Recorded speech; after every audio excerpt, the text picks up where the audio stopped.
So welcome back to my YouTube channel. जैसे कि इससे पहली वाली वीडियो में I want able to cover the chapter chemical kinetics. So इस वीडियो में I am going to cover the chapter chemical kinetics. कौन कौन से इंपॉर्टेंट टॉपिक्स हैं उस चैप्टर में और कौन कौन से ऐसे क्वेश्चन है जो बहुत ज़्यादा पूछे जाते हैं आपके एग्जाम में। सो इस वीडियो को स्टार्ट करते हैं। Come to the first point, that is instantaneous rate of reaction and average rate of reaction. आपको इन दोनों की डेफिनेशंस आने चाहिए और इसके बेसिस पे जो न्यूमेरिकल्स बनते हैं like finding the rate of reaction, rate of appearance, rate of disappearance, ये आपको आना चाहिए। एंड आपको ये सब भी अच्छे से पता होना चाहिए कि आपको यहाँ पर साइंस का ध्यान रखना है कि नेगेटिव साइन कहाँ लग रहा है और कहाँ नहीं लग रहा है, और स्टोइकोमेट्रिक कोएफिशिएंट्स कहाँ यूज़ हो रहे हैं और कहाँ यूज़ नहीं हो रहे हैं। And also their graphs, reactant versus time, product versus time, you should be knowing for both the average rate of reaction and instantaneous rate of reaction. Factors on which rate of reaction depends. This question is important. So it can be asked as a reasoning question. Rate law, rate constant and order of the reaction, इन तीनों के आपको definition आने चाहिए।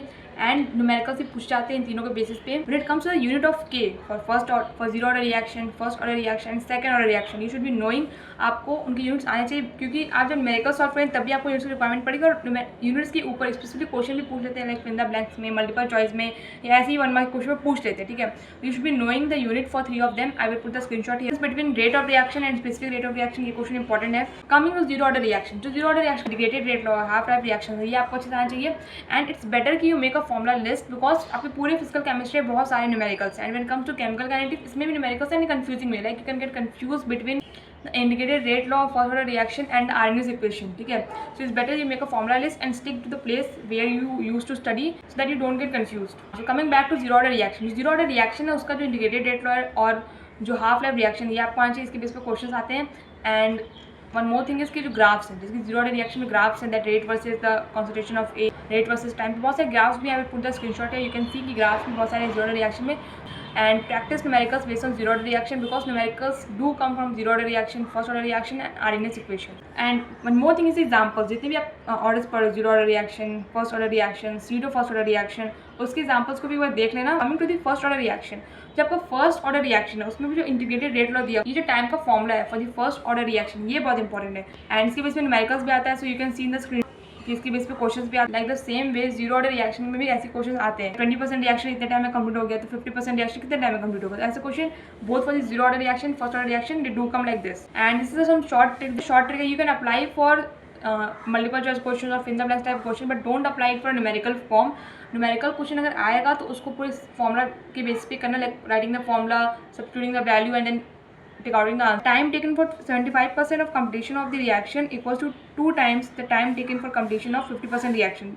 ये एक trick है for the first order reaction. Come to the next point, that is your molecularity of reaction. You should be knowing the definition of molecularity of reaction. One more thing is order equals to molecularity. ये तो होता है कि order जो ही आपका order होता है reaction वही आपकी molecularity होती है, but when it comes to pseudo first order reaction ऐसा नहीं होता है। Order is different, molecularity is different. तो pseudo first order के जो जितने भी एग्जाम्पल्स, जो 2 एग्जाम्पल्स दिए गए उनको एक बार अच्छे से देख लेना। Difference between molecularity of reaction and order of reaction, ये भी इंपॉर्टेंट है, इसको भी देख लेना। And threshold energy and activation energy, इनके डेफिनेशंस देख लेना। And conditions for the collision to happen, effect of temperature on the rate of reaction, like approx dependency of K on T, you can see the formula, and accurate dependency of K on T. The activation energy निकालने का formula both in the exponential form as well as in log form important है because इसके ऊपर question आता है। जो RNS equation है उसमें जितने भी टर्म्स दिए गए like K equal to rate constant, A equal to frequency factor, Arrhenius factor, pre exponential factor, E equals to exponential constant, E is your activation energy, R is your rate constant, T is your temperature.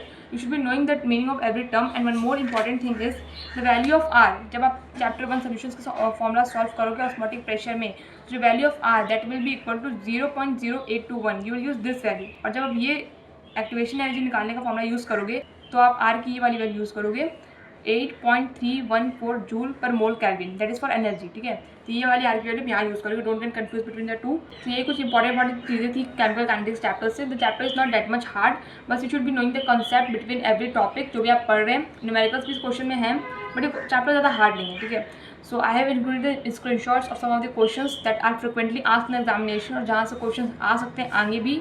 So do practice of questions, और जितने ज़्यादा question practice करेंगे physical chemistry में आप उतने ज़्यादा अच्छा कर पाओगे when it comes to numericals.